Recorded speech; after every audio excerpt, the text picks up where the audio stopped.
Nagaaniif ayyaanni Waaqayyoo hunduma keessaniif haa ta'u. Bakka jirtanitti sagalee Waaqayyoo, dubbii Waaqayyoo dhaggeeffachuudhaaf banattanii dhaggeeffachaa kan jirtan bakka jirtanitti nagaaniif ayyaanni Waaqayyoo isiniif haa ta'u. Hafuura qulqulluu keessa taanee sagalee Waaqayyoo keessaa hojii ergamootaa boqonnaa 2 lakkoobsa 4 kaaneen dubbisna maqaa Waaqayyootiin.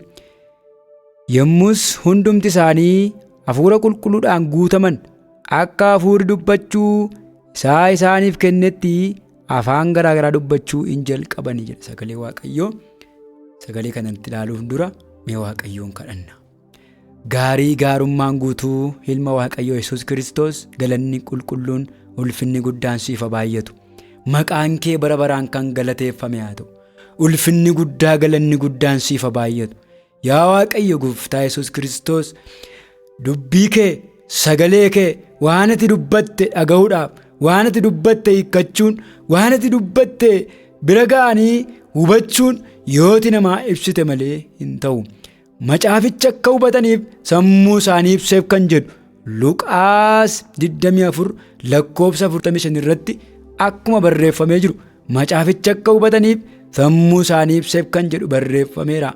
Dubbii kee waan ati jette dubbatte, waan ati haasofte, waan ati nutti dubbatte hiikkachuudhaaf yoos dubbiin kee, sagalee kee yooti nuu ibsite malee hin ta'u. Sagaleen kee kallattii hundumaan akka nuu ifu ayyaana kee nuu baay'isi. Qixa hundumaan nu wajjin ta'i maqaa Yesuusiin ameen. Kutaa sagalee Waaqayyoo amma dubbifnee hojii ergamootaa boqonnaa 2 kaanee wal wajjin laallaa. Mata duree hafuura qulqulluu jedhu irratti wal wajjin dubbii Waaqayyoo ilaallaa. Miidiyaa ifa keetiin hordofaa kan jirtan, biyya keessaaf biyya alaa hordofaa kan jirtan nagaa Waaqayyoo isiniif haa ta'u jechaa dubbii sagalee Waaqayyoo keessaa hojii ergamootaa boqonnaa 2 yeroo wal wajjin ilaallu ta'a. Iddoo kanatti namoonni kun ayyaanaaf walitti qabaman, guyyaa ayyaanaatiif walitti qabaman, waldaa kiristaanaa keessatti walitti qabamanii ayyaanaaf yeroo walitti qabamanitti hin ayyaanoman, guyyaa ayyaanatti ayyaanoman. Yohaannis boqonnaa 1 lakkoobsa 16 gubbaatti akka jedha, ayyaana irratti ayyaana fudhanneerra. Guyyichi guyyaa ayyaanaati. Guyyaa ayyaanaatti hafuura Waaqayyoo, sagalee Waaqayyoo argatan, hafuurri qulqulluun gaafa irra bu'e afaan haaraa dubbachuu jalqabanidha. Kanaaf waldaa kiristaanaa keessatti guyyaa ayyaanaa baay'ee qabna. Guyyaa ayyaanatti ayyaaneffannu baay'ee qabna. Guyyaa ayyaanaa kanatti ayyaanomnee hafuura qulqulluu akka argannu Gooftaan nu haa gargaaru. Iddoo kanatti mee hafuurri qulqulluun maal kan jedhutu wal wajjin ilaallaa. Hiika hafuura qulqulluu eega laallee booddee hafuurri qulqulluun immoo mallattoo akkamii qaba? Mallattoo hafuura qulqulluu wal wajjin ilaallaa. Amma ayyaanni Waaqayyoo nu baay'ate. Hafuurri qulqulluun maal kan jedhuu fi hafuurri qulqulluun hafuura jireenyaati. Hafuurri qulqulluun hafuura jireenyaati. Iyyoob boqonnaa 33 lakkoobsa 4 gubbaatti ilaaluu dandeenya. Holy Spirit is the spirit of life. Job chapter 33 verses 4. Iyyoob boqonnaa 33 lakkoobsa 4 gubbaatti yoo ilaalle akka jedha Iyyoob, hafuurri inni anatti baafate na jiraachisa. Hafuurri inni natti baafate na jiraachisa. Hafuurichi hafuura nama jiraachisu, hafuura nama eebbisu, hafuura jireenyaa akka ta'etu dubbata jechuudha. Asirraa kan agarru jechuudha. Hafuura jireenyaa. Inni itti aanu hafuurri qulqulluun kun maal kan jedhuu fi hafuurri qulqulluun hafuura Waaqayyooti. Hafuura Waaqayyooti. Holy Spirit is the spirit of Jesus. Isaayaas boqonnaa 61 lakkoofsa 1 gubbaa olaal hafuurri Waaqayyoo anarra jireedha. Maal ibsa? Hafuurichi hafuura Waaqayyoo akka ta'e, hafuurri qulqulluun kun hafuura Waaqayyoo akka ta'e narra jireedha. Hafuurichi hafuura Waaqayyoo akka ta'e, hafuura Waaqayyoo, hafuura qulqulluu akka ta'e kutaa sagalee Waaqayyoo sana keessaa argachuu dandeenya jechuudha. Inni itti aanu hafuurri qulqulluun kun maal kan jedhuu fi hafuura ittiin geggeeffamanii Waaqayyoon kadhatanidha. Hafuura ittiin geggeeffamanii Waaqayyoon kadhatan. Meeshaan ittiin geggeeffamanii mul'ata argan hafuura qulqulluudha. Meeshaan ittiin geggeeffamanii egeree ofii ilaallatan hafuura qulqulluudha. Hafuura qulqulluun hin geggeeffamne yoo ta'e mul'ata arguun hin danda'amu. Hafuura qulqulluun hin geggeeffamne yoo ta'e faarfachuun hin danda'amu. Hafuura qulqulluun hin geggeeffamne yoo ta'e mul'atu nu ilaallu, faarfannaa nu faarfannu minyaa'uu dhiisuu danda'a. Yeedaloo qabaatu iyyuu malee minyaa'uu dhiisuu danda'a. Kanaaf meeshaa nu ittiin Kiristoosii wajjin wal agarru hafuura qulqulluu akka ta'e ergaa Yihuudaa lakkoofsa 20 gubbaatti argachuu dandeenya jechuudha. Hafuura qulqulluun geggeeffamaatii kadhadhaa. Namni hafuura qulqulluun geggeeffamee kadhatu mul'ata ilaala. Namni hafuura qulqulluun geggeeffamee kadhatu boreessa akka dhaqu Waaqayyo maal isaa akka yaadee jiru ilaala, hin abdata. Waldaa kiristaanaa keessatti namoonni tokko yeroo kadhatan, yeroo lallabaa maaliif mugu, maaliif yaadda'u kan jedhuufi hafuura qulqulluun geggeeffamanii kadhachaa waan hin jirreefidha. Hafuura qulqulluun geggeeffamnee gaafa kadhannu yaaddoo keenya irraanfanna. Sagalee Waaqayyoos akka jedha, ba'aa keessan gara kootti fidaa, ani immoo sinan boqochiisa. Ba'aa keenya gara Waaqayyootti finnee boqonnaa argachuu keenya kan ittiin barru hafuura qulqulluun geggeeffamnee yoo kadhachaa jiraannedha jechuudha. Inni itti aanu hafuurri qulqulluun kun maal kan jedhuufi hafuurri qulqulluun sadan tokkummaa Waaqayyoo keessaa isa tokkodha jechuudha. Sadan tokkummaa Waaqayyoo keessaa isa tokko akka ta'e hafuura qulqulluu ilaaluu dandeenya. Holy Spirit is the first one of Holy Trinity.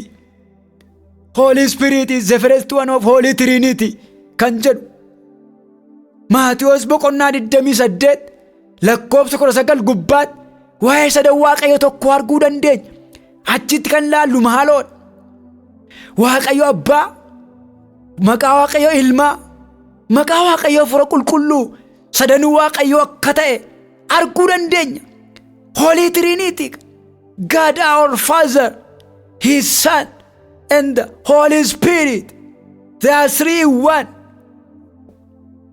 Achitti maqaa Waaqayyo Abbaa, Ilmaa, kan Hafuura Qulqulluu sadanuu Waaqayyo tokko akka ta'e dubbii Waaqayyo keessaa Maatiyos boqonnaa 28 lakkoofsa 19 gubbaatti ilaaluu dandeenya. Kuni maalummaa Hafuura Qulqulluu yeroo ta'u, mallattoon Hafuura Qulqulluu kun immoo maali? Hafuurri Qulqulluun akkamitti nurraa mul'achuu danda'a? Hafuurri Qulqulluun kun akkamitti nurraa mul'achuu danda'a? Waldaa kiristaanaa keessa nan raaja, nan lallaba yoon ta'e, nan faarfadha yoon ta'e iyyuu, hojii Waaqayyoon hojjedha yoon ta'e iyyuu, Hafuurri Qulqulluun kun mallattoon isaa narraa akkamitti mul'achuu danda'a? Akkamitti ba'ee mul'achuu danda'a kan jedhuufi ni jalqabaa jaalala. Galaatiyaa 5:22 irratti waa'ee jaalalaa, waa'ee gammachuu, waa'ee nagaa, waa'ee obsaa ilaaluu dandeenya. Inni itti aanu Roomaa 13 lakkoofsa 8 gubbaatti illee ilaaluu dandeenya. Waa'ee jaalalaa nan lallaba yoon ta'e, jaalalan qabu yoon ta'e ani maali? Nan faarfadha yoon ta'e iyyuu keessa koo jaalalli hin jiru yoo ta'e Hafuura Qulqulluu of keessatti ilaaluun qaba jechuudha. Inni itti aanu mallattoon Hafuura Qulqulluu qulqullummaadha. Qulqullummaa tokkoffaa Phexros boqonnaa 1 lakkoofsa 15-16 ilaaluu dandeenya. Inni si waame qulqulluu akkuma ta'e isinis adeemsa keessan hundumaan qulqulloota ta'aa jedhe. Hiiki isaa gabaabaansaa gama biraatiin Kiristoosiin fakkaadhaa kan jedhu jechuudha. Kiristoosiin fakkaadhaa. Inni si waame qulqulluu akkuma ta'e isinis qulqulloota ta'aa jechuunsaa Kiristoosiin fakkaadhaa. Inni nu waame Kiristoos. Obboleessa ko, obboleettii ko, lallabaa jirta, raajaa jirta, faarfachaa jirta yoo ta'e inni si waame Kiristoosiin akka ta'e beekuu qabda. Inni nu waame immoo Kiristoos qulqulluudha. Inni mudaa hin qabu, hoolicha mudaa hin qabnedha. innis waamee qulqulluu akkuma ta'e isinis qulqulluu ta'a kan jedhu inni nu waame hiikisaa Kiristoos Yesuus akka ta'e ifa galaadha jechuudha. Kanaaf ilaaluu dandeenya. Asuma irratti waa'ee qulqullummaa kana seera uumamaa boqonnaa 39 lakkoofsa 9 gubbaatti yeroo itti dargaggeessi tokko akkamitti hammina guddaa akkasii hojjedhe cubbuudhaanis akkamitti Waaqayyoon yakka yeroo inni jedhu ilaalla. Iddoo kanatti maal keessaa gara nama kana keessaa fura qulqullummaa Kiristoosiin qulqulluu akka ta'e of ilaalee anis qulqulluu ta'uun qaba. Keessa nama kanaa kan jiru qulqullummaa akka ta'e sirriitti ilaaluu qabna. Namni fura qulqullinni irra jiru wanta Waaqayyootti hin tolleef Waaqayyootti tolu adda baasa jechuudha. Namni fura qulqullinni irra jiru kamtu Waaqayyoon gammachiisa kamtu Waaqayyoon immoo hin gammachiisu kan jedhu adda baasee ilaala jechuudha. Kiristoosiin bira qabee ilaala. Nyaachuun dura Kiristoosiin bira qabee ilaala. Dubbachuun dura Kiristoosiin bira qabee ilaala. Haasa'uun dura Kiristoosiin bira qabee ilaala. Ijaarrachuun dura Kiristoosiin bira qabee ilaala. Kiristoosii wajjin Waaqayyo wajjin walitti na buusaa. Waaqayyo maallaan jedhe akkamittan cubbuu amma naga hojjedhe kun cubbuudha jedhe. Hafuurri Waaqayyo laphee keenya keessa jiru kamtu cubbuu akka ta'eef kamtu qulqullummaa akka ta'e adda nuu baasa. Kanaaf mallattoon hafuura qulqullummaa akka ta'etti ilaaluu dandeenya jechuudha. Inni itti aanu arjummaan gara laafummaan. Macaafa Ruut boqonnaa 3 lakkoofsa 15 yoo ilaalle yeroo itti namichi tokko haadha hiyyeessaa tokkoof garaa laafu ilaalla. Yeroo inni itti garaa laafee waa kennuuf, yeroo inni itti garaa laafee waa godhuuf. Itti daballee Isaayyaas 58 lakkoofsa 10 gubbaatti illee ilaaluu dandeenya. Warra isa rakkateef kennan Waaqayyootu ammaaree kenna. Iddoo kanatti maal laalla? Waa'ee arjummaa laalla. Keessa keetii obboleessa koo harka qalleessa gargaarsi godhe yoo ta'e hin didin. Isa rakkate isa beela'e isa daara baasisi jedhe yoo ta'e keessa keetii hin didin. Hafuura Waaqayyoo sagalee Waaqayyoo jechuudha. Dubbii Waaqayyoo gabaabsinee kan ilaalle isa dhageenyi nuuf eebbisu hin kadhanna. Gaarii gaarummaadhaan guutuu Yesuus Kiristoos galanni guddaa ulfinni guddaan siif baay'atu. Dubbii kee dhageenyeerra sagalee kee dhageenyeerra ayyaanni kee hunduma keenyaaf baay'atu. Hafuurri kee hunduma keenyaaf baay'atu. Sagalee kee gara keenyatti ergiteetta. Jecha kee gara keenyatti ergiteetta. Ammas dabalee hafuurri kee ni qulqulluun inni kallattii nutti agarsiisu inni nu gorsu inni nutti haasa'u ayyaanni kee hunduma keenyaaf dhufu. Dubbii kee nutti dubbatte akka nuuf sifaa'uuf nu gargaari. Maqaa ilma kee Yesuus Kiristoosiin. Aameen.